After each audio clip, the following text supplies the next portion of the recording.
बीडचे बजरंग सोनवणे हे आज राष्ट्रवादी काँग्रेस शरदचंद्र पवार पक्षात प्रवेश करणार आहेत। आपल्याबरोबर ते आता आहेत। तुम्ही आता राष्ट्रवादी कार्यालयाकडे जाताय, तुम्ही पक्षात प्रवेश करणार आहात, काय नेमकी भूमिका असणार आहे आता? आज मी माझा राष्ट्रवादी काँग्रेस पक्षाचा प्राथमिक सदस्यत्वाचा राजीनामा सकाळी 10 वाजता दिला। त्याच्यानंतर माझ्या कार्यकर्त्यांना मी माझं कुलदैवत जेजुरीला सर्वांना बोलवलं होतं। सर्व कार्यकर्त्यांनी तिथे येऊन असा निर्णय झाला की त्या निर्णयामध्ये त्यांचं सर्व कार्यकर्त्याची इच्छा अशी आहे की राष्ट्रवादी काँग्रेस शरदचंद्रजी पवार पक्षामध्ये आपण प्रवेश करावा। त्या अनुषंगाने आम्ही आता राष्ट्रवादी काँग्रेस शरदचंद्रजी पवार साहेब पक्षामध्ये प्रवेश करायला जात आहोत। ते आमचे तसा 5चा टाईम आहे, पण ऑन द वे आम्ही आहेत, आता 5-10 मिनिटात पोहोचू। आपण बघितलं की 2019 मध्ये तुम्ही प्रीतम मुंडे यांच्या विरोधात उभं राहिलेला होतात आणि आताही तुमचं लोकसभेचं तिकीट याबाबत काही चर्चा झालेली आहे का तुमची? नाही, मला पवार साहेबांबरोबर काम करताना आमच्या कार्यकर्त्याची एकच इच्छा आहे की आपण पवार साहेबाच्या पक्षासोबत काम करायचं आहे। लोकसभेच्या उमेदवारीवर कसलीही चर्चा नाही किंवा दुसरी कुठलंही काही आश्वासन नाही किंवा मी काही मागितलंच नाही। मला काही नको, मला माझ्या कार्यकर्ते पाहिजेत। कार्यकर्ते जिवंत आहेत तर मी जिवंत आहे। बरोबर, पण कुठेतरी एक इच्छुक उमेदवार तुम्ही आहात असं म्हणता येऊ शकेल का? नाही, मी राष्ट्रवादी काँग्रेस शरदचंद्रजी पवार पक्षाकडून इच्छुक आहे असं कुठेही म्हणता येणार नाही, पण आदरणीय शरदचंद्रजी पवार साहेब जे बी मला आदेश देतील ते मी मान्य करायला तयार आहे। आपण म्हणजे सगळ्यांनीच हे बघितलेलं आहे की अजितदादांचे म्हणा किंवा धनंजय मुंडे साहेबांचे म्हणा, तुम्ही एकदम निकटवर्तीय मानला जाता। हा कुठेतरी तुम्ही आज शरदचंद्र पवार या पक्षामध्ये, राष्ट्रवादी काँग्रेस शरदचंद्र पवार पक्षामध्ये प्रवेश करताय, तर कुठेतरी हा त्यांना धक्का आहे असं म्हणू शकतो का? नाही, आदरणीय अजितदादा पवार साहेबांचा मी विश्वसनीय आहे। आज काली होतो, आजही आहे आणि उद्याही राहील, पण राजकीयदृष्ट्या मला जे सिक्युअर राजकारण करायचं आहे किंवा मला राजकीयदृष्ट्या स्थैर्य पाहिजे, स्थैर्य करण्यासाठी माझ्या कार्यकर्त्याची इच्छा अशी आहे की आपण स्थिर राजकारण करण्यासाठी आदरणीय पवार साहेबांसोबत गेलं पाहिजे। आम्हाला सेफ वाटत नाही, म्हणून आम्ही हा निर्णय घेतला।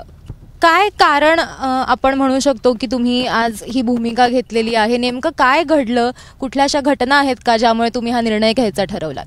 नाही, अशी कुठलीही घटना नाही। आमची एकच मागणी आहे किंवा आमची एकच इच्छा आहे की आम्ही ज्या सेफ झोनमध्ये राहिलो पाहिजेत, आपलं जे घर आहे हे घराचं संरक्षण आपल्याला करता आलं पाहिजे। म्हणजे माझे कार्यकर्त्याचं संरक्षण माझ्याकडून होत नाही आहे तिथं राहून, त्याच्यामुळे मी फक्त कार्यकर्त्यांच्या निर्णयास्तव हा निर्णय घेत आहे। तुमच्याबरोबरच आज ज्योती मेटे यांचा देखील पक्षप्रवेश होतोय, तर कुठेतरी अशी ही चर्चा आहे की त्यांना देखील उमेदवारी मिळू शकते, तर त्यांच्या प्रचारात तुम्ही सहभागी व्हाल का जर त्यांना उमेदवारी देण्यात आली तर? मी आता आदरणीय शरदचंद्रजी पवार राष्ट्रवादी काँग्रेस पक्षामध्ये प्रवेश करत आहे। मला जे साहेब आदेश देतील, कोणी उमेदवार असो, मला त्या उमेदवाराची काय ज्योतिताईंना देऊत की आणखी कुणाला देऊत, मी त्यांचा राजरोस प्रचार करेल। बरोबर, दुसरं असंही एक चर्चा सध्या राजकारणात रंगलेली आहे की लोकसभा नाही तर विधानसभेसाठी म्हणून ही सगळी खेळी जी आहे ती केली जातीये का, किंवा विधानसभा हे डोक्यात ठेवून हे पाऊल तुम्ही उचलताय का? नाही, आता त्या अनुषंगाने जर सांगायचं झालं तर माझा होम पिच असणारा केस हा विधानसभा मतदारसंघ हा राखीव शेड्यूल कास्टला, त्याच्यात मला उभारताच राहत नाही आहे, त्याच्यामुळे त्याच्यावर चर्चा करायचा काही विषयच येत नाही। मी कुठलीही कंडिशन टाकलेली नाही, मी काहीही मागितलं नाही। मी लोकसभा द्या की विधानसभा द्या की आणखी काही द्या, माझी कुठलीही अट नव्हती आणि कुठलीही अट टाकणार नाही। मला फक्त माझ्या कार्यकर्त्यांना वाटते असं केलं पाहिजे, म्हणून मी हा निर्णय घेतोय। कार्यकर्त्यांच्या पलीकडे मला जग नाही आहे, माझा राजकीय जन्म माझ्या कार्यकर्त्यांनीच दिलेला आहे, त्याच्यामुळे कार्यकर्ते हेच माझं बळ आहे।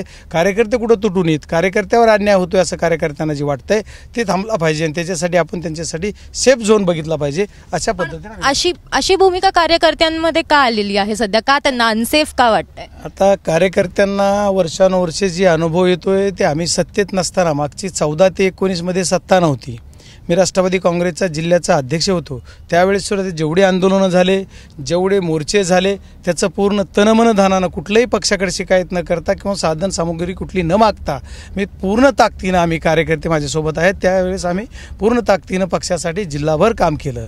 आणि एक केलं असताना कार्यकर्त्यांना असं वाटतंय की तुम्ही ज्यावेळेस पक्षाचं सत्ता आल्याच्यानंतर कार्यकर्त्यांच्या अपेक्षा असतात, मग त्यावेळेस सत्ता आल्यावर कार्यकर्त्यांच्या अपेक्षा सोडा, कार्यकर्त्यांचं नवीन काय होण्याचं सोडा, पण माझं जिल्हाध्यक्षपद दुसऱ्या दिवशीच काढलं म्हणायला।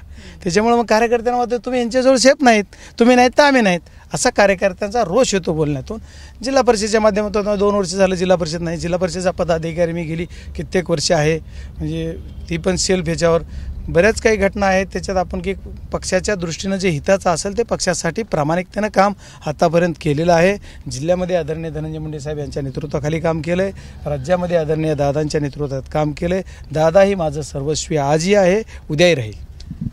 पण म्हणजे अजितदादा यांनी जेव्हा भाजप आणि शिवसेनेबरोबर जायचा निर्णय घेतला, या निर्णयाचा हे रिझल्ट आहेत असं म्हणू शकतो का आपण? नाही, आता दादांचा निर्णय एवढा मी मोठा कार्यकर्ता नाही. दादांनी जो निर्णय घेतला त्यांच्या निर्णयाबरोबर त्यांची शपथविधी झाली आणि धनंजय मुंडे साहेबांचा शपथ होत होती. शपथ संपली की दुसऱ्या सेकंदाला महाराष्ट्रातून प्रतिक्रिया देणारा हा बजरंग सोनवणे आहे. कुणीही दिलं नव्हतं. माझ्या जिल्ह्यातून 4-4 दिवस घेतले नाही त्यांनी, कुठकडे इकडे जायचं का इकडे जायचं, पण पहिल्या 3 सेकंदात मी माझी पोस्ट केली व्हायरल आणि मी पोस्ट करून त्यांच्यासोबत समर्थन केलं त्यांच्या निर्णयाचं. तरी पण ही माझ्यावर वेळ आली, हे माझं दुर्भाग्य. पण आता याच्या पुढे म्हणजे तिकीट मिळो किंवा न मिळो तुम्ही पवार साहेबांसाठी काम करणार आहात अशी तुमची भूमिका? 100% पवार साहेबांसाठी काम करणार आहे. तिकीट हा माझा विषयच नाही. मला राजकीय महत्त्वाकांक्षा धरून मी काम करतच नाही. माझा एकच उद्देश आहे की माझा कार्यकर्ता हेच माझे आईवडील आहेत, हेच माझे कार्यकर्ता, हेच माझ्या मुलाप्रमाणे आहेत. कार्यकर्ते हेच माझं सर्व आहे, सर्वस्वी आहे. आणि तुम्ही आणखी तपासा, मीडियाला बोलतोय म्हणून माझ्या कार्यकर्त्यांसाठी किती जीव लावतो. कार्यकर्त्यांना काही जर झालं तर कार्यकर्त्यांच्या प्रत्येक गोष्टीत मी असतो. कार्यकर्ता हाच माझा बेस आहे. माझे वडील राजकारणात नव्हते, माझी आई राजकारणात नाही, माझी बहीण राजकारणात नाही, माझे चुलते राजकारणात नाही. माझं जी हिस्ट्री आहे ती बॅक हिस्ट्री जर बघितली तर राजकीय बिलकुल नाही. ग्रामपंचायत सदस्य सुद्धा कोणी नाही. माझा राजकीय प्रवास मी कार्यकर्त्याच्या जीवावर मी तयार केला आहे आणि माझ्या कार्यकर्त्यांच्या जीवावर माझी वाटचाल चालू आहे. बरोबर. एक शेवटचा प्रश्न असा विचारते की बीड लोकसभा मतदारसंघासाठी म्हणून जर काम करायचं असेल तर तुमच्या अजेंडावरती काय असणार आहे? कुठले असे विषय आहेत ज्यांना हात घालाल तुम्ही? नाही, बीड लोकसभेचे जर आपल्याला काम करायचं झालं, राष्ट्रवादी काँग्रेस शरदचंद्रजी पवार पक्षाचे पार्टीचा एक कार्यकर्ता म्हणून जर मला काम करायची संधी आली की उमेदवार असो वा नसो, तर पहिल्यांदा मूलभूत बीड जिल्ह्यातल्या लोकांचं खऱ्या अर्थानं उत्पन्न दरडोई वाढ झालं पाहिजे. फक्त भाषणात बोलून होणार नाही. त्या अनुषंगाने काम मी करणार आणि माझे साखर कारखाना येडेश्वरीच्या माध्यमातून मी आज 9 लाख गाळप जवळपास या वर्षी दुष्काळाची परिस्थिती असताना सुद्धा केलं आणि मागील 3-4 वर्षापासून सुद्धा म्हणजे बंपर क्रशिंग करतोय. एवढंच करत नाही तर बीड जिल्ह्यात नव्हे तर मराठवाड्यात 1 नंबरचा भाव द्यायचं काम मी माझ्या साखर कारखान्याच्या माध्यमातून शेतकऱ्यांना करतोय. HNT कॉन्ट्रॅक्टरला सुद्धा सर्वात जास्त दरकार देतोय आणि याच्यामधून माझ्या जी भागातले शेतकरी ऊस तोडणारे मजूर आहेत त्यांना सुद्धा 2-5 रुपये जास्त देतोय आणि जी शेती करणारे शेती पीकमध्ये ऊस पिकवणारे शेतकरी आहेत त्यांना सुद्धा इतराच्या तुलनेत मी 10-20% तरी का होईना पेमेंट जास्त देतोय. म्हणजे काय उद्देश आहे माझा की माझा शेतकरी, माझा म्हणजे कार्यकर्ता हा पैशाने थोडा तरी दरडोई त्याचं उत्पन्न प्रत्यक्ष वाढण्यासाठी काम मी करतोय. फक्त भाषणं करत नाही. पहिल्यांदा हा मुद्दा मी आज आपल्याला मीडियासमोर बोलतोय. नाही तर आम्हाला मीडियाला बोलायचा तरी कुठं मी एवढा नाद नाही. मीडियाचा नादिक भाषणातनं तुम्ही जसं की भाषणातनं बोलून होत नाही, पण मग तुमच्या या सगळ्या ज्या समस्या होत्या, कार्यकर्त्यांच्या समस्या होत्या, या तुम्ही कधी अजितदादांसमोर मांडल्या होत्यात का? त्यांची काही भूमिका होती का याच्यावरती? नाही, दादांसमोर मी ज्या भूमिका आहेत त्या दादांसमोर भूमिका मांडलेल्या आहेत. दादा त्याच्यासाठी त्यांच्या परीने ते काम करत असतील, करतायत. पण मला जी माझ्या जिल्ह्याच्या भूमिका मांडताना, जिल्ह्यामध्ये काम करताना मला ज्या पद्धतीनं करायचं आहे ते करायसाठी मला ही पेस हवा होता. तो पेस मिळाला नाही म्हणून मी निर्णय घेतला. कुठेतरी या युतीमध्ये म्हणजे आता 3 पक्ष याच्यामध्ये खरं तर आता आलेले आहेत आणि सगळ्यांचे आपापले कार्यकर्ते असतात, सगळ्यांची एक विचारसरणी असते. याच्यामध्ये कुठेतरी क्लॅश होत आहेत का? याच्यामध्ये आपापसात कार्यकर्त्यांमध्ये वाद आहेत असं म्हणू शकतो का? अंतर्गत वाद आहेत का? नाही, आता माझाच विचार जर करायचा झाला तर मागच्या वेळेस तुम्ही म्हणलात मी लढलो आणि लढल्याच्या नंतर मला 5,09,817 मतं लोकांनी दिली. त्या 5,09,817 लोकांचा सन्मान करणं, स्वाभिमान टिकवणं हे माझं काम आहे असं मानणारा मी कार्यकर्ता आहे. जर मी ती नाही केलं तर लोक म्हणतील चला तुला मतदान केलं आम्ही, तुझ्यासाठी आम्ही एवढं अंगावर गेलो लोकांना, नाही तुला करायला प्रचार केला आणि तू काय करतो आता तर त्यांना मतदान करायला सांगतो. असं मला शोभत नाही. त्याच्यामुळे मी असं करू शकत नाही. त्यामुळे एक अनसेफ वातावरण साधारण तयार झालेलं होतं आणि त्याच्यामुळे आज त्यांनी राष्ट्रवादी काँग्रेस शरदचंद्र पवार पक्षात निर्णय घ्यायचा ठरवलेला आहे असं आपल्याला त्यांच्याकडनं सांगण्यात येत आहे. कार्यकर्त्यांची इच्छा होती म्हणून त्यांनी हा निर्णय घेतलाय, म्हणून त्यांनी आज सकाळी राजीनामा दिलाय असंही त्यांनी आपल्याला सांगितलंय.